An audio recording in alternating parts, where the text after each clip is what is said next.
This podcast is sponsored by Camera Museum of London at 44 Museum Street. Welcome to a Fish Out of Water podcast. This is your host, Richard Lipman. Today we are interviewing Joseph Atwill. This is part two of this podcast. Hi, Joe. Sorry about the delay. I sent you another link, but it seems like this link is perfectly fine to work with. Firstly, is there any evidence that the Bible exists? Have you been to the Vatican? Did you try to get some information from the sources of Christianity? And tell us a bit more about your research process. It was exclusively just based on reading Josephus and having been aware of the Gospels because of my childhood educational training. There was no physical archaeologic aspect to it at all. It was simply literary criticism, and I regard my work as literary criticism of the text. And I'm not really interested in, for example, like archaeologic questions concerning, did Jesus exist even? I think this is it's a question that can never be answered. We don't have enough data to come to any kind of real conclusion about it. My work shows simply that the Gospels is prefiguration typology. It's not history. That's really what it attempts to do, and that determination is made exclusively from analysis of the text. What about the source of the text? Are there different interpretations and versions of the text? I've looked at Vaticanus, the kind of the oldest one, and it's the modern versions of the Gospels are very closely aligned with Vaticanus.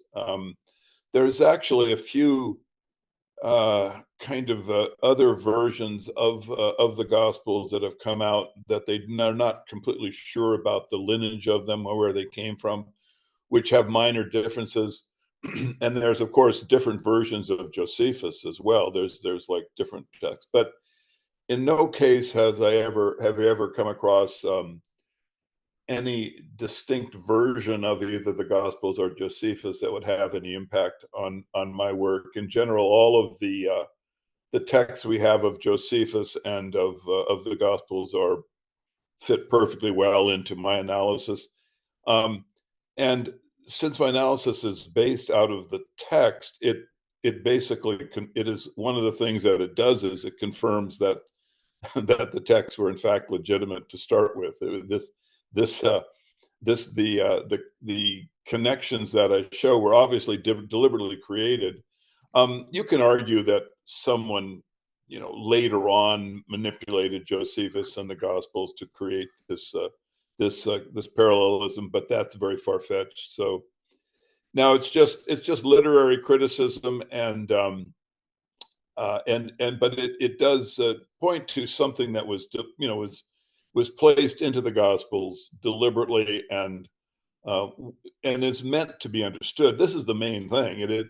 The analysis I show, I don't know if you've ever read it, but the analysis I show I would argue, is so clear that it is meant as a kind of birthright, basically, for legacy Christians, so that at some point they actually would be given the truth and recover from the effects of the religion.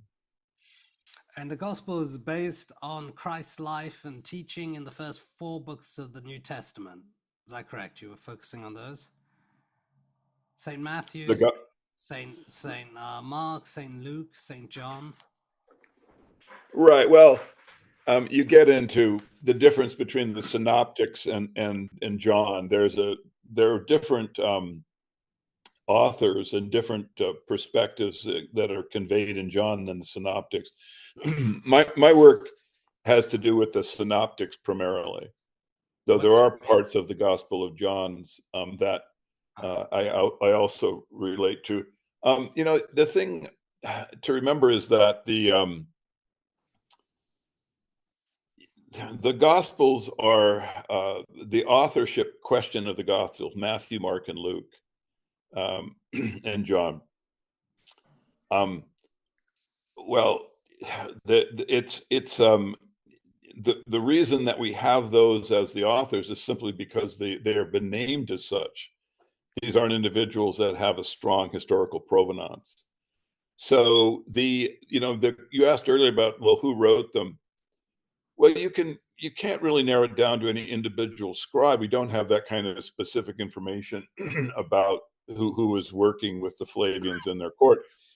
The best we can do is just to look at their stable of Jewish intellectuals and assume that those people would have been involved in the writing of the text.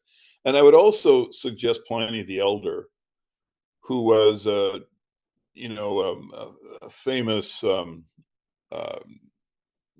of person who knew many, many languages. And there seems to be some humor in some of his works concerning the authorship of the Gospels. But it was a project.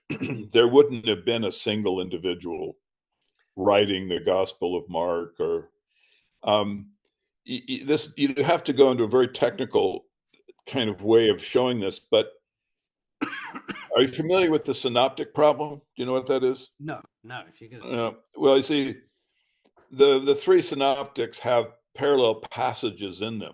These are passages that are completely verbatim, down to the Greek particles. And people have pointed out that they could not have been independently remembered by these authors, so that there is some kind of unifying source that they must have. And people have speculated that there would be a gospel called Q, that all of the three authors took information out of these verbatim passages. But these are not very satisfying answers, and they're always contested. Like the primacy question of who wrote first. Was it Matthew, Mark? Was it Luke? Who was the first author? They can never be answered. The simpler explanation is the one I give, is that the Gospels were created by a committee, and there would have been different ways of moving information around from one gospel to the next. First century word processing, basically. And so you have some verbatim passages that are in all three gospels, which cannot be explained if the individual authors created these texts, but are easily explained if you have a committee overseeing the whole project and tweaking it, fiddling it, making it in a form that they want. Okay, so are you suggesting that there was a lot of people involved in the writing, and that Yeah, the source of yeah. it was partially the Old Testament? Where would they have gotten the Old Testament source from? I mean, where can we find the original writings as well of the Old Testament? Well, there's no.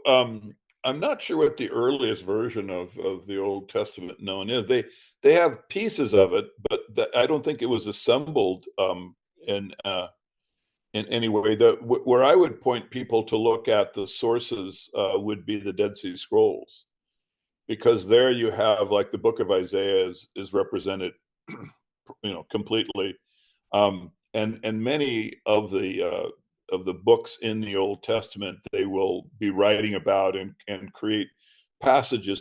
They will take text out of the Old Testament and use it in their work. The So when you compare, in fact, this is like a whole area of scholastic inquiry. When you compare the passages from the Old Testament that are contained in the Dead Sea Scrolls with what we have as the received text, they're amazingly parallel. So there has been a kind of quality control over the information in the Old Testament that continued all the way into the versions that we have currently. Because when you compare, and there's very long, as I said, the whole book of Isaiah is found there.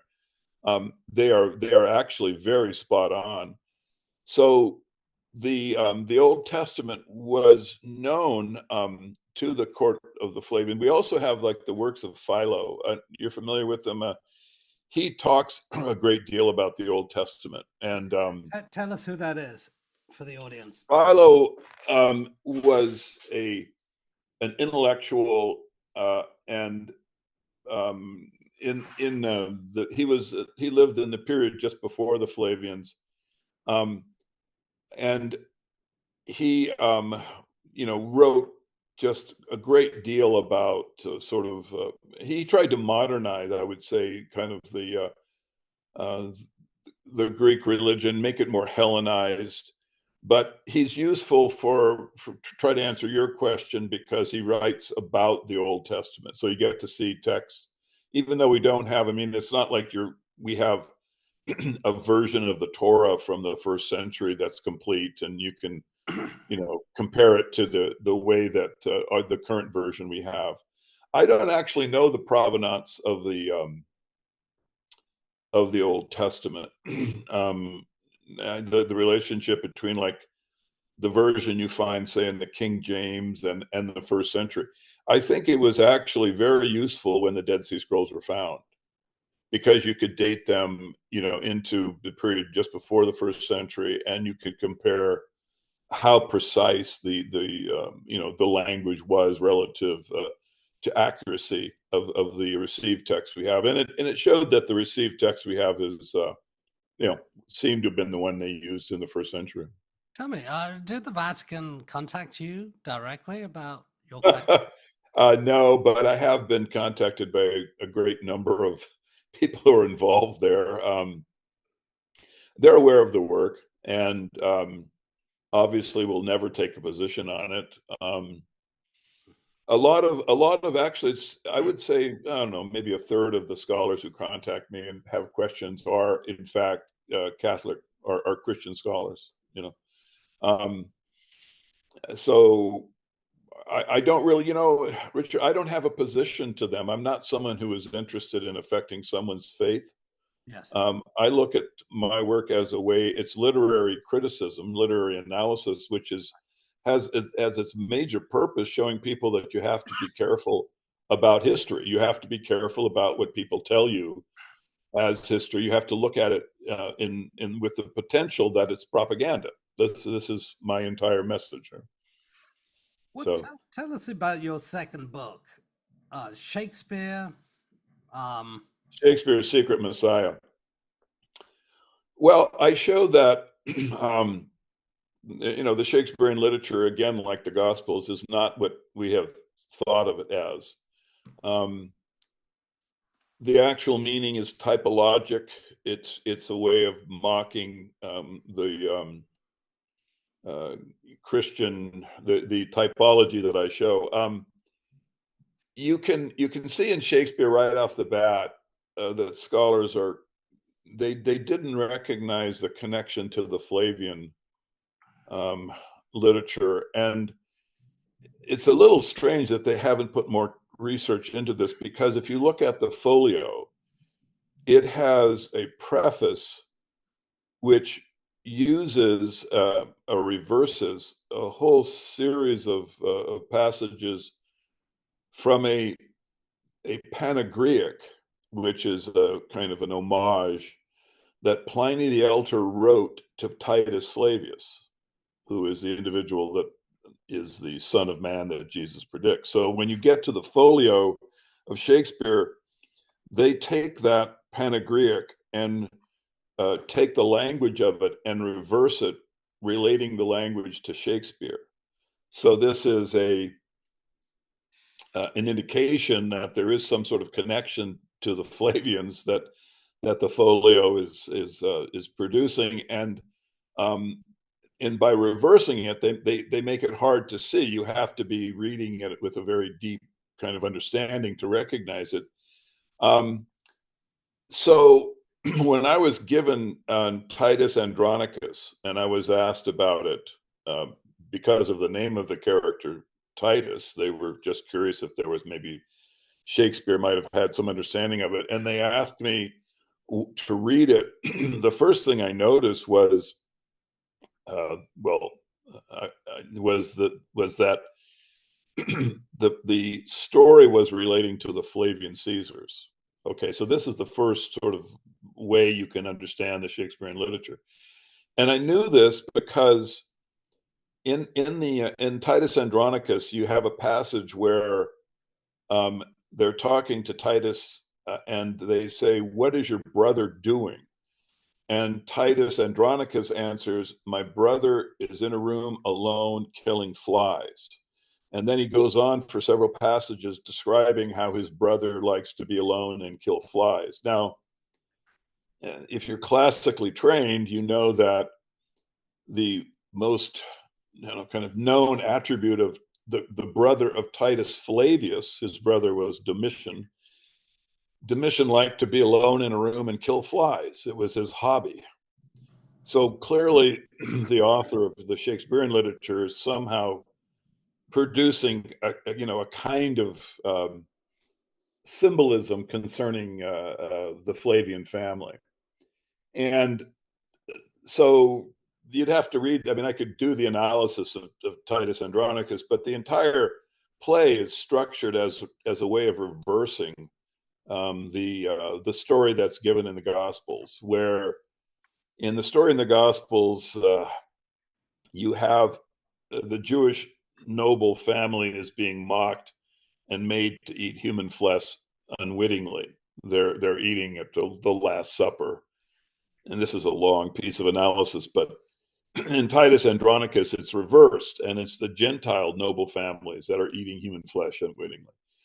So this is the whole nature of the Shakespearean literature. It takes the Flavian, um, kind of mockery of the Jewish literature, and the individuals who produced the Shakespearean literature were Jewish intellectuals who knew about the Flavian typology and were determined to put a piece of or work of literature out, which basically was a tit for tat, that they responded to the mockery of the Jewish literature that is in the Gospels by putting out their version of the same insult.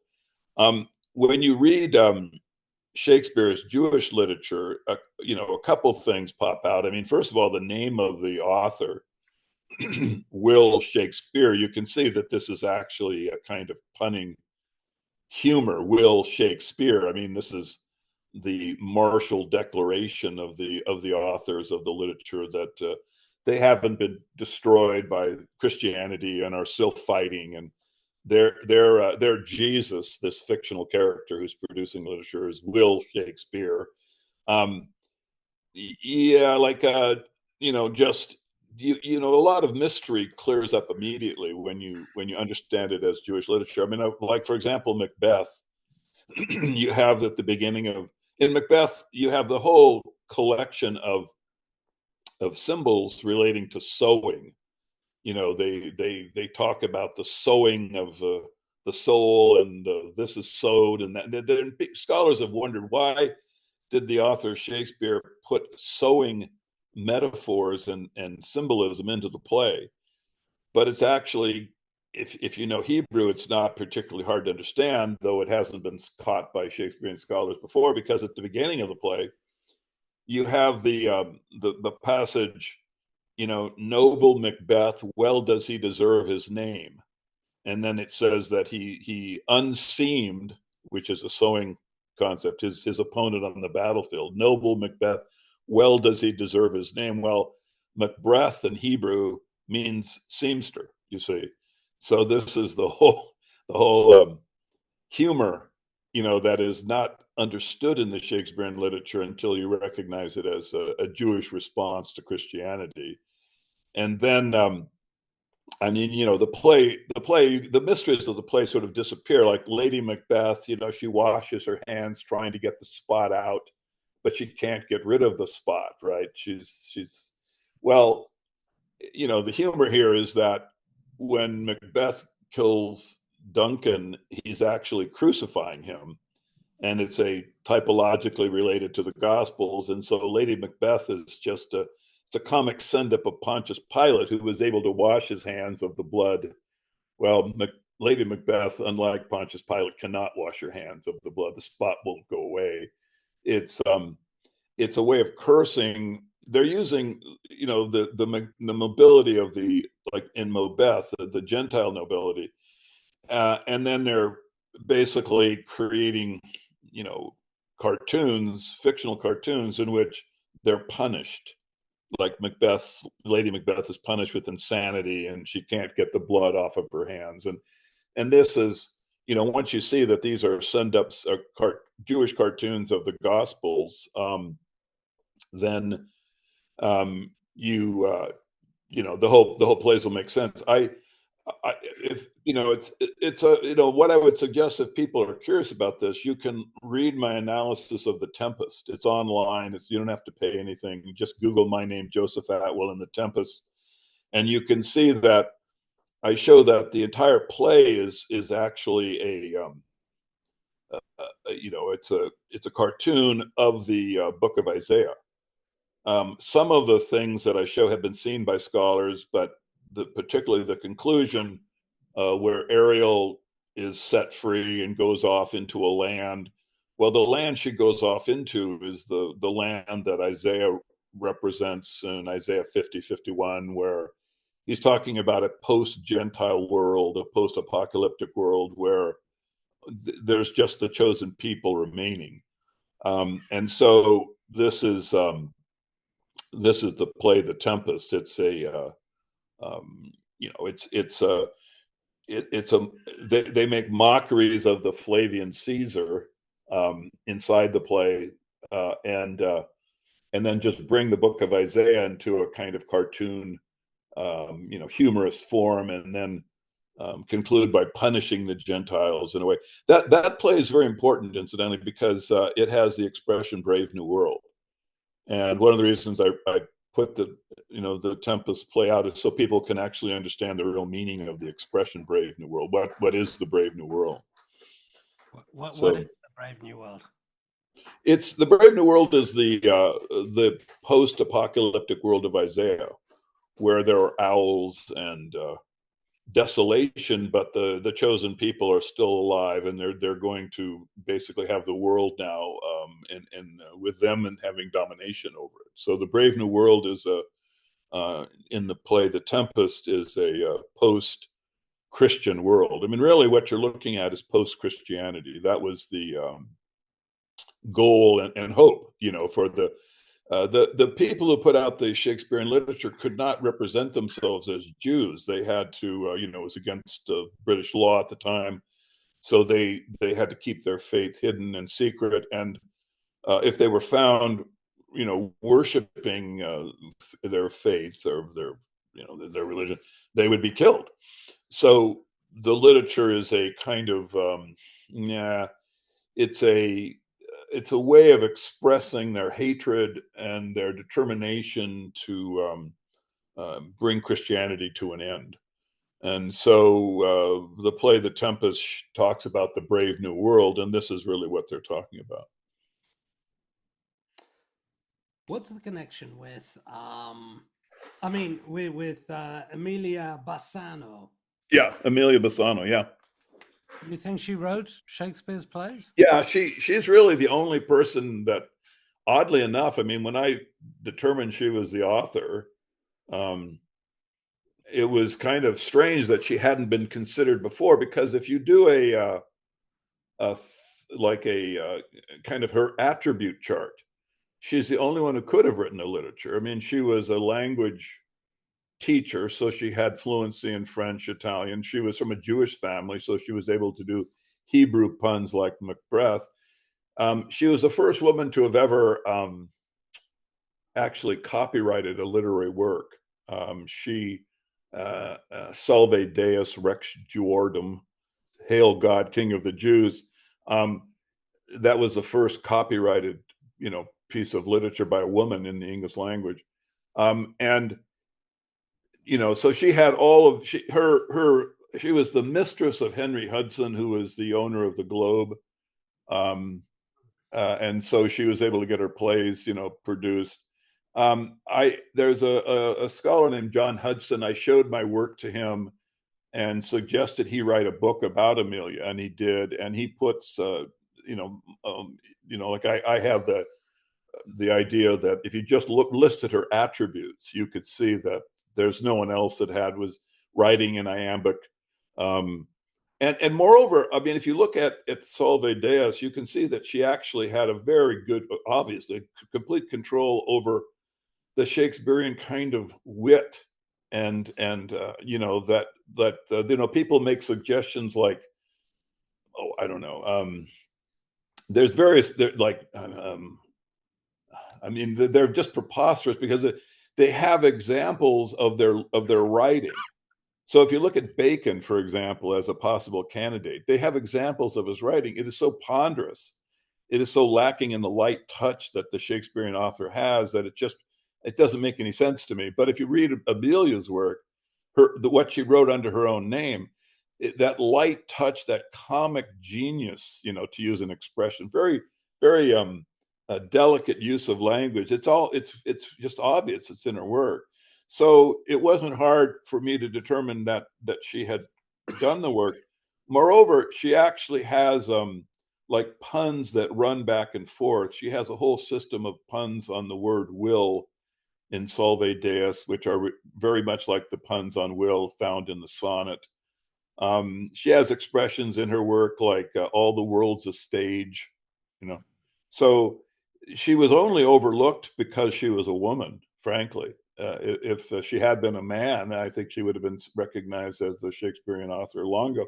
And also because her family was seen as Jewish. Even though they were Marrano, they had converted to Christianity. They couldn't have gotten into England. And of course, all of the musical aspects, the Shakespearean plays are so musical. England had a 400 ban, where it had a ban on Jews living. Yes, they did. Yeah. They at that period they were banned. And so when they brought her family in, they were court musicians. They'd come from Italy, and they came from the area where the Shakespearean writer in Italy writes about, from Verona and Venice. So they were there, and they were brought by Henry VIII to England to improve his court music. This is why Amelia had such an understanding of the musical, aspect that are found in the Shakespearean literature. What music, for example? Can you give us an example? Well, in Hamlet, they have, I forget, I mean, no, not off the top of my head, but I'd have to go back. But the Shakespearean, it's just that they have a lot. The Shakespearean plays have a lot of passages which not only relate to music or talk about songs, have songs, but the musical language. There's the passage in Hamlet where she makes puns on different words that describe writing music. And I think this would have been like the normal language of her family. They were all musicians, and they were probably had humor about music. And so if you go through all of the things that the author of Shakespeare had to have: knowledge of Italian, knowledge of Latin, knowledge of Hebrew, ability to write iambic, knowledge of Italy. I mean, she has expressions like Lombardy mile. Well, why would someone from Stratford know a slang expression that is used in Verona? It just makes no sense. But this individual, Amelia Bassano, because her family came from Italy, and and she had access to the theater through her the person who she was the mistress of. She had all of the capacity to write the plays and also get them produced. And she's just an obvious candidate. It was like, I when I discovered her as the author, I just was absolutely perplexed as to why no one had ever considered her at all before. Can I ask a quick question? I mean, there's thousands of pages, as to Shakespeare's plays. There's hundreds of his sonnets. I mean, someone would have to be at a desk 24/7 for 10 years to write all of this. Yeah, exactly. How's this Yeah, it's possible? insane. No, I don't think I You definitely think don't think that she wrote there are all of them. different authors? Like today, Yeah, for example, you have one author and he hires a bunch of researchers and people like that to yeah, write sections. Do you think yeah, that was the case back then? yeah. It was a committee that she was in charge of. She was the premier author, I'm sure, but I'm sure she had a dozen people working on the plays with her. I mean, look at what's her vocabulary like 23,000 words and expressions. The next greatest number of words used by an author, I believe, is like 7 or 8,000 by Milton, I think. So this is a kind of genius that is really impossible for single human to possess. I think it was, it was a committee that she oversaw, just like the gospel writing. I mean, I think when you get into, and it's a very good point you make, is that the production of such literature, this volume, is really beyond one person. Certainly, when you look at the vocabulary and the different aspects, there's just many, many people involved in the writing of it. Um, so where's Shakespeare coming into it then? What was his role? It's just in the same way that the character Jesus Christ was invented, Shakespeare was invented. But there are paintings, right, of him. Yeah, of course. Yeah, well, there's paintings of Jesus too. No, Have you? they created they worked to put him into history a bit. And there is this one character that I guess they used as a template in some way. His name wasn't Shakespeare, but it was Shakespeares from a. But that individual, his daughter was illiterate, as was his father. They both signed with an X, and somehow he was supposed to have come up with the largest vocabulary in the history of the human race in between two illiterates. But I mean, I mean, it's just ridiculous. I look, and here's the thing, Richard. Look, I have my understanding of the literature. It's based on my analysis of the thing. I'm But looking at the whole book. Yeah, I've got the whole yeah, book. but I'm just telling you, it is upsetting to people. It is very upsetting to them because it overturns such a strong historical concept, It's and very there's nothing I fixed. can, Yes. yeah, they just see it. It's so like Jesus. Hmm. And I have no argument with these people. I am not, I'm again, I just did my analysis. Here it is. Um, I think it's clear enough that people can see it, that it's real, but I don't want to argue with people about these concepts. I'm not, I mean, there's so many PhDs in New Testament scholarship that I've ruined all of their work. I feel terrible about it, but I don't have any, there's nothing I can say to them, and I don't want to sit here and spend the rest of my life in technical arguments and things. I think that the explanations I give are clear enough, so a normal reader can read the books and understand them. Did the Shakespeare Society or whoever oversees Shakespeare's work, did Yeah. they respond to your Yeah, literature? the guy who wrote the Amelia book presented it to the Shakespearean. They have an official academy, and they had to agree. They had to agree. They said, this is a legitimate and coherent explanation of the literature, and it's now regarded as one of the seven kind of authorship theories that the Royal Shakespearean Academy recognizes. So it is both in the in the New Testament scholarship and in the Shakespearean scholarship, the analysis is actually working its way through academia, um, but it's not something that I'm really interested or involved with.